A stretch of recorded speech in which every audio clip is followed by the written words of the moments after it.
झारखंड में एक मंदिर है जहां मूर्तियां आपस में रात को बात करती हैं। और मंदिर में जो भी मूर्तियां हैं वो मूर्तियां आपस में बात करती हैं। तो झारखंड में है ऐसा मंदिर।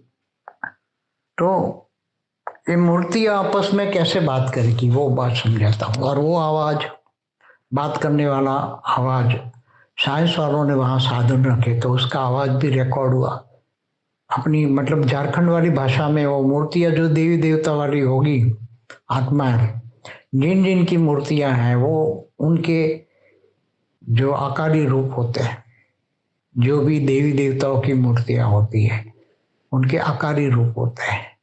वो आकारी रूप ही वो मूर्तियों में प्रवेश करके वो बात करते हैं। तो लगता है कि मूर्तियां बात कर रही हैं मगर वो आकारी रूप होते हैं देवी देवताओं के। वो आकारी रूप प्रवेश करते, वो बात करते हैं। और बात करते हैं तो फिर थोड़ा आवाज तो आता ही है, थोड़ा संकल्पों का। तो साइंस वालों के पास जो साधन है वो संकल्पों की भाषा का रिकॉर्डिंग है, वो उनमें आता है। मगर वो भाषा उनके देवी देवताओं की अलग भाषा होती है।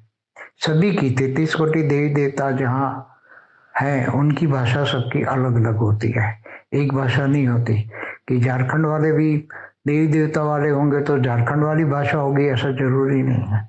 जो देवी देवता जहाँ उनको लास्ट में वो साकारी रूप में, वो भी मनुष्य रूप में आए होंगे वो देवी देवता, तब उसकी मूर्तियां बनी है ना। साकार में जब आए हैं पहले, चाहे लाखों साल करोड़ों साल पहले आए और उनकी मूर्तियां बनी है, तो साकार में आए हैं तब मूर्तियां बनी है।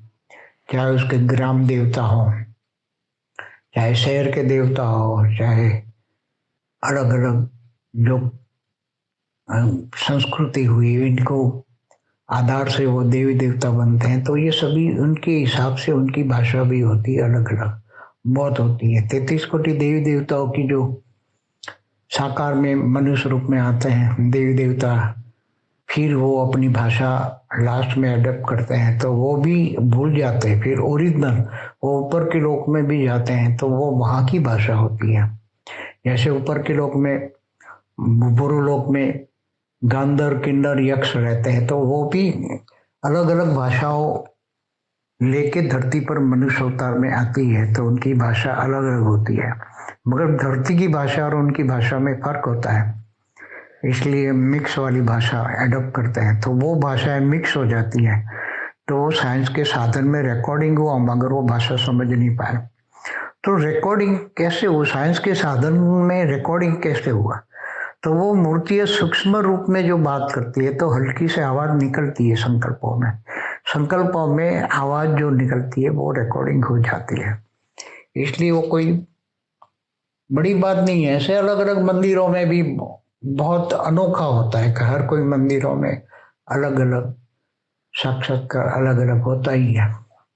तो ये सभी बातें, जैसे कृष्ण के मंदिर में जो गोकुल में कृष्ण का मंदिर है उसमें जो कृष्ण के गोप गोपियां रात में आते हैं और वहाँ रासलीला करते हैं तो वो लोग कोई देख ले उसको तो फिर वो पागल हो जाता है, देख नहीं सकता। उसके पास ऊपर से लोग से आते हैं तो उसके पास दिव्य स्वरूप होता है तो दिव्य स्वरूप देखने की शक्ति तो मिल जाती है वहाँ वायुमंडल में है तो, मगर देखने के बाद पागल हो जाता है या तो अपनी मेमोरी लॉस हो जाती है उसको। तो ये देवी देवताओं की बातें बहुत बहुत अलौकिक बातें होती है, साधारण बातें नहीं होती और साइंस के साधन प्रूफ नहीं कर सकते उसको। की परम शांति सोचो, बोलो परम शांति। Join us daily for our morning live meditation, Monday to Saturday, 5:30 to 6:30 a.m. Join us daily for live meditation, 10 p.m. to 11 p.m. on YouTube Live. Subscribe now. Website www.paramshanti.org. Email us anand@paramshanti.org. Like, share, subscribe. Join today. बेहद की परम शांति सो